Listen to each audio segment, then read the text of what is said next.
Hello, welcome to Direct Joy. My name's Cherie. Oh, just adjusting the camera. Bit of a shadow going on there. Of course there is, walking with a shadow. Welcome to Direct Joy. My name's Cherie Joy. I am a psychotherapist, psychotherapeutic counsellor, psychologist. I run women's circles and I am a mum and a fiance. I am an animal lover. I am so many things. Oh, to list them. And Direct Joy is my offering to the world to bring about some extra understanding of emotional and mental health well-being. Some of the stuff that we as psychologists and psychotherapists know about, but actually how do we get this stuff out in the world? We tend to find that, hello cat, we tend to find, come on then, up. Sorry, the cat's just going to meow at us. We tend to find that some of this information isn't readily available. So my aim is to get this information more readily available on Facebook, YouTube, Instagram, wherever it comes really, on my website. So welcome, thank you to all of those that are joining me live. It's nice to see you. Say hi, open the discussion. This is my cat Branston. He loves to join us. There always seems to be some kind of animal around when I do Direct Joy, be it a cat or a dog or a tortoise. Someone makes an appearance. So there we go. So hello. Let's start with today's topic. Today's topic is about toxic relationships. What is it about toxicity? Toxicity comes up in various ways. It comes up in day-to-day life. We have toxic everything. We have toxic parts of all of life. So the food that we put in, there's toxicity that comes out that our kidneys and our gut needs to process. There is toxicity in the air around us. There are things that don't bode well for all of us. There are things that we are allergic to. There are a variety of things that are toxic to us human beings. And one of the things that I want to talk about, because obviously being about mental and emotional well-being, is toxic relationships. Now, ordinarily, we hear about toxic relationships and we have, first off, the kind of domestic violence. And this is a really, really important point, because if you're listening to this and you have the opportunity to listen to this, that means that maybe you are in potentially, and it happens, domestic violence happens. If this is something that you may be finding that you're a victim of, please do find a safe space. There are safe places. If you can check it out, but your phone may be monitored. So, you can find safe spaces in pharmacies, you can find safe spaces in banks, and there's code words that you can use. So that's from a really serious point of view, from the fact of if you are in immediate danger. If you're in immediate danger, there's 999. And if you need some immediate mental health support, there's Samaritans, there's 999. So please do reach out if this is something that you are worried about for yourself or for someone else. Bear in mind as well, if you're worried about someone else, there's something called Clare's Law, and that is really important, that actually our voices are heard about the ones that we love. So that's the kind of far end of toxic relationships, which is really important to consider, because actually that is going to be with someone probably that you're living with, but also violent relationships come up in all different ways. We get violent bullying in schools, we get violent bullying, in the workplace. Any kind of discrimination of that kind, any kind where you are feeling bullied or harmed, that level of toxicity is unacceptable. That level of toxicity is uninvited, unwelcomed, and what we say no, we say stop, and, you know, reach out. If you feel that you can reach out to me, reach out to me. If you feel that you can reach out to your neighbour, you know, it starts, sometimes the most powerful things start with a whisper. Feel free to whisper, you will be heard, okay? So even if you're not feeling heard now, there is someone that will reach out, even if you can reach out to, even if you haven't been heard previously, please do try. And let's spread that message, right? And that's for men and women. You know, we take the example of the recent Johnny Depp and Amber.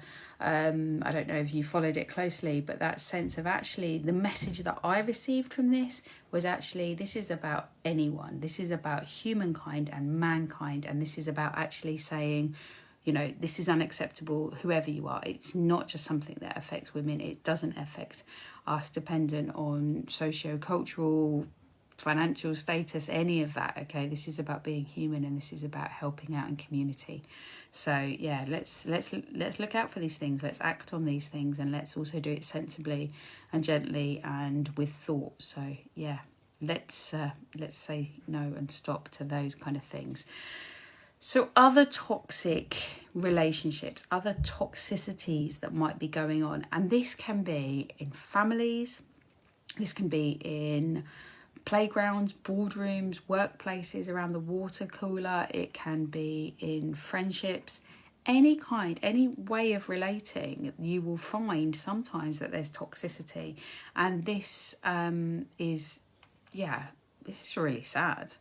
You know, the emotional harm that comes about through toxicity, the confusion, the feelings of feeling unsupported, demeaned, the dishonesty, the communication that you receive that you think, what was that? The control, the fact of someone being a bit slippery shoulder, I didn't message that, or I didn't mean it like that, or, you know, taking it out of context. All of these kind of threatening, you know, and it can be low level threats. Yeah, it doesn't have to be, I'm going to threaten to punch your face in. It can be a low level threat as well. So what is it that actually is happening in these toxic relationships when this happens? This emotional harm, this mental workload, this mental overwhelm of load, yeah, it's a burden. It's a relationship where actually things are worse, not better, sadder, not happier, where you feel like you've kind of sold out. Like, what am I doing in this situation? Like, you know, it's a constant, consistent, and it, you know, it may not be constant. It may be times where it ebbs and flows, but actually that sense of, sad, anxiety, envying other people's relationships. You may have dreams of like better friendships or better relationships or better scenarios with other people or surrounded by other people, or just feeling differently. And I think, you know, listening into that, it's a bit like, you know, like when you're constipated, it's like, actually, I need to put more good stuff in. Or when you have overindulged and you've got a hangover of, you know, and that can be a sugar hangover, an alcohol hangover, it can be a cake hangover, you know, that sense of actually, what is it that is overloading our system? And this is the same with emotional. You know, we find it easier to think about the overload from the physical, but what's it like when we get an overload from the mental, an overload from the emotional? Too much sadness, too much anxiety, too much, have I upset them? Too much, am I upset? Have I done something wrong? Too much, you know, there's not really, you know, they're not really listening to me, or I feel quite misunderstood, or is that really true? Or that kind of sense of not really feeling like there is that dance of the relationship. And like I say, this is in any relationship. This can be on the school playground, at the gates, this can be with family members, this can be with a lover, you know, it can be with your best friend who you've been friends with for 20 years, whoever it might be. There can be step changes in life, because that's what happens. We're unchangeable.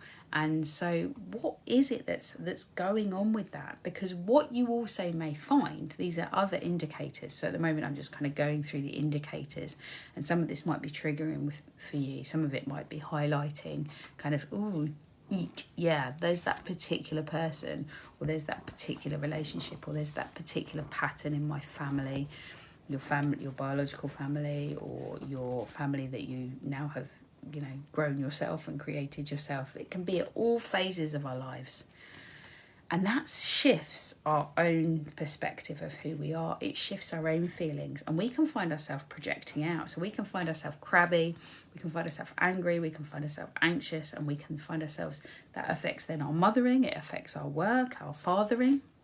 It affects who we are and what we offer out to the world, because actually it's a bit like my dad had this saying about the fact of the people that you hang around are, it's, well, I can't even remember it now, but it is about the people you hang around. It's like meets like. And actually, what is it like when that like is hurting you, and what is it like when you're finding that their hurt is hurting you? Because actually we don't want to victimize and persecute in all scenarios, because it is sometimes about the dynamic, okay? And that's where we want to bring in the empathy, because actually the solution to this, the discussion point of this is, well, actually, how can it change? What is this about? How can we reflect? How can we listen? How can we empathize? Now, you may not be met with that. You may reach out to a friend where, that's the person that is on your heart when I speak. Or you may reach out to a colleague, you may, tentatively, and actually find that they're not in a reflective space. They're not in a place where actually this can move, or this shifts, or this has any movement because of whatever they're going through. But actually, if you do find that actually they're like, yeah, 1 minute, there is some stuff going on for me here, and there is some stuff for you, because we all have stuff, right? Actually, what comes out of that? And much like I said about the body, you start to notice. You start to notice that if you move more, you feel different. You start to notice if you sleep more or sleep less, you feel different. You start to notice if you eat more green food. I know no one wants to hear that, but Popeye was right, okay? What is it about if we drink less alcohol, if we eat less sugar? And I'm certainly not one, and this will get some lols, for saying, don't eat sugar, don't drink alcohol, don't. I'm not a don't. I'm a what's it like? Invite yourself into the place where actually the toxicity levels can be reduced. What is it like when we introduce less toxicity? What happens? What happens to the constipation? What happens to the loosening? Where and how do we want to introduce less, more, a different type? Yeah, and sometimes it's, what is better? Yeah, so you may, let's take chocolate, for example.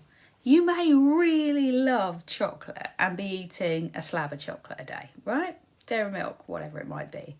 But actually, and you know that that's going to be affecting your sleeping. You know that's going to be affecting your skin. You know that's going to be affecting the whole of the you, yeah?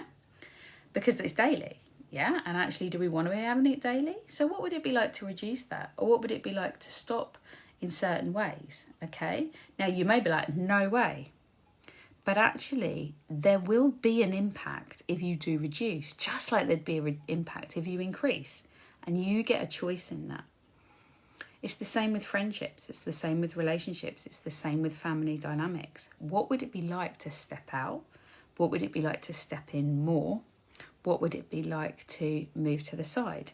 All of these choices and perspective change. Now, this is where it's difficult with toxic relationships, right? This is where we get to the nitty-gritty of, yeah, the theory's great, but actually it's hard, because we're talking about a scenario which is burden. It feels like a burden. It feels like we're resigned to it. It feels like we're unsupported, we're demeaned, we're spoken to negatively. How can you then put your head above the parapet and make a change when actually what you expect every time is for it to be, okay, well, I'm going to get it worse. There's going to be more. There's going to be more resistance. There's going to be more. And then the fear is that there's going to be more of you projecting out your stuff, because you're going to be more anxious. You're going to be more angry. So the fear is that more and more, like meets like. Okay. So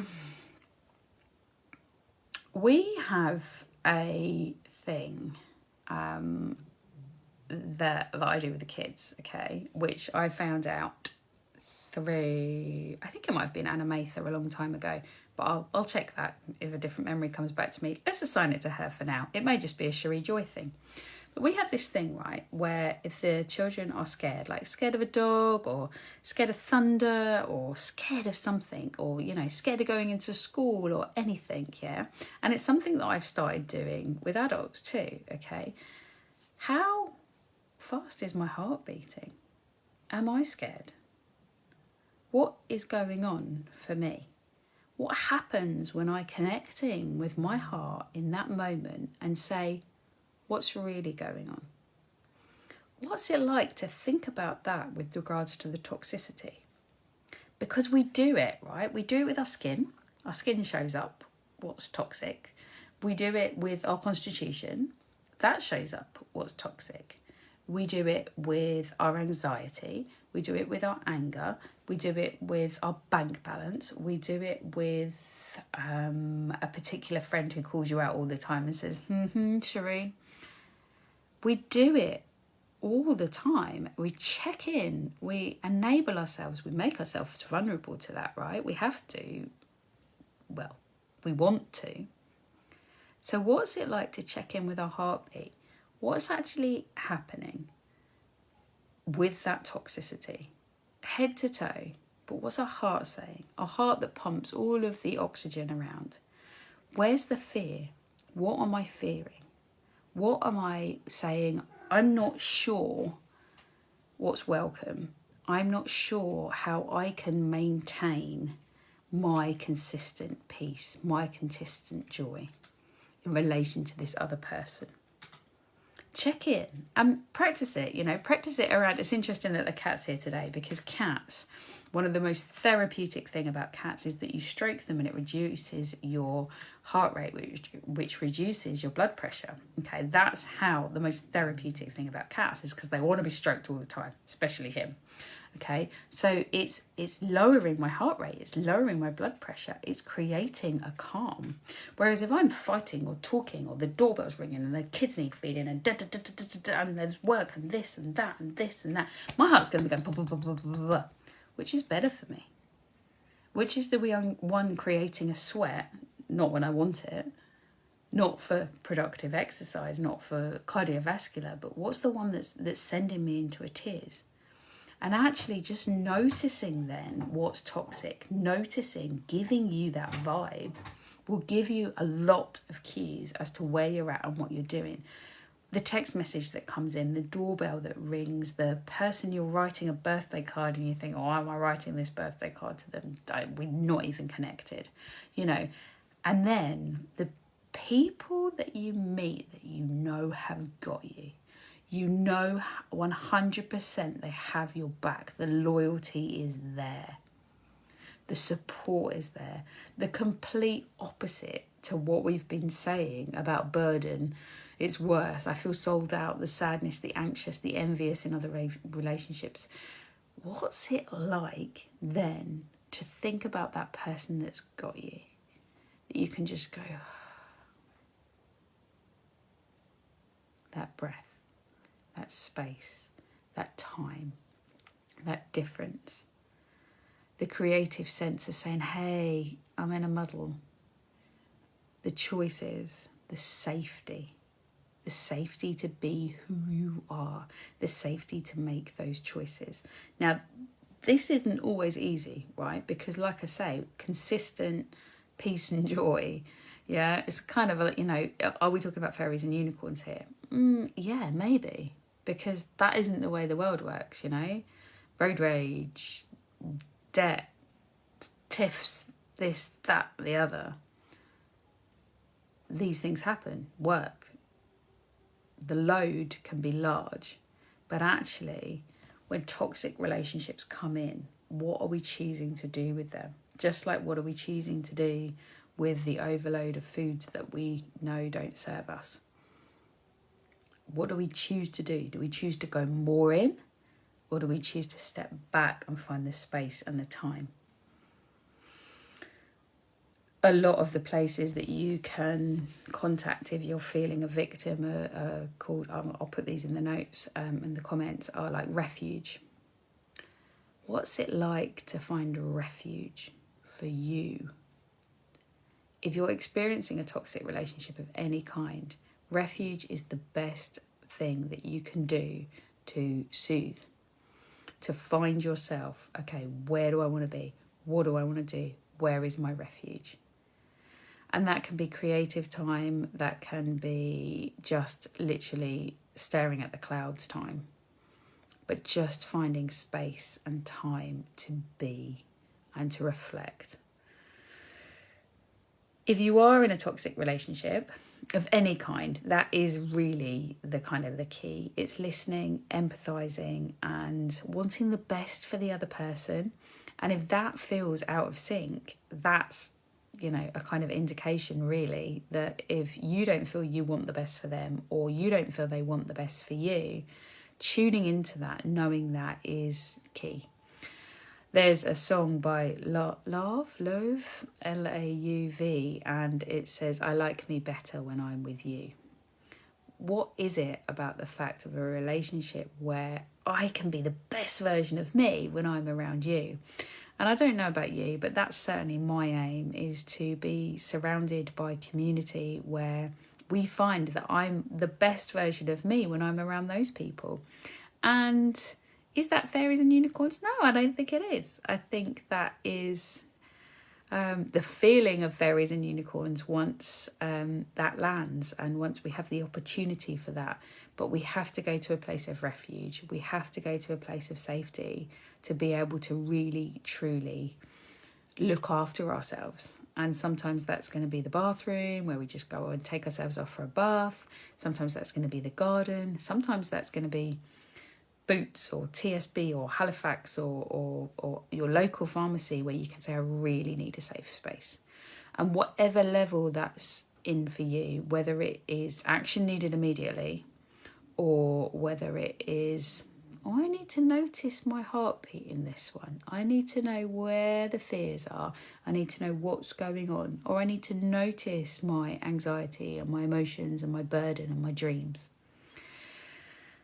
Yeah. It's a big one to pull together. It's a big one to approach. It's a big one to understand. But as I've been talking today, you will have had indications of where in your life this stuff is showing up. And yeah, what you want to do about it. As always, I'm here. As always, Samaritans is available. Refuge is available. Action needed immediately is available. And so 999 is available. Childline is available. There are places that are available. So yeah, wishing you lots of peace and consistent peace, joy and love as you go through today. And I look forward to connecting with you, I hope, next week. Direct joy comes about through the questions that come up into my inbox, basically. So if there's anything you want to discuss, if there's anything that you think, do you know what, that would make a smashing direct joy, please message me. Please get in contact, because I love to discuss this stuff. If you feel like there's more that needs to be said, definitely contact me. Just stay tuned. You can sign up to my website if you'd like to hear more about the work that I do. Just wishing you all a wonderful, wonderful, wonderful Tuesday, or whatever day you're watching this. And I look forward to seeing you next week. Take good care. Peace, love and joy.